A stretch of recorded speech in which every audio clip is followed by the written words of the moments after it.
Кыр парчосты чаклало заказникёсын трослымы ушемен пейчурьёс, шион шеттыныно ветлыныно угбыгато. Тельёсын соспонна немыштыз шудон интуослаштемен.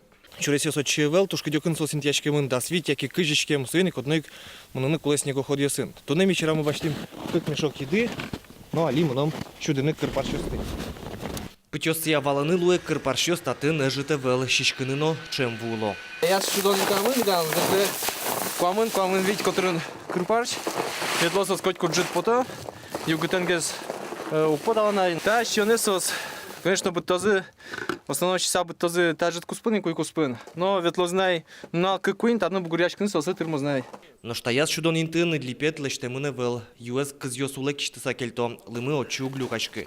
Толвакыте кыр парчослен чемыш одик гыне чурес сылуэ, татышен дорожазы. Лунажи шурын вуламын, одик кырпарчтане выл питёсы сылымать.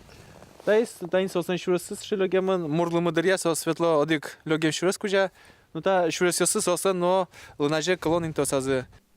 Бдевоем пейшурьёс адямия же мукте кук потало, покчёс сынош кышканыз угвалало верало энерчиос. Шудичсес снегоходлен куараизья кыдёкшен тодмало. Уже ждут, по следу снегоходы бегают уже метров 300 туда, обратно, уже караулят. Все, приезжаешь, они уже тут под елками бегают везде.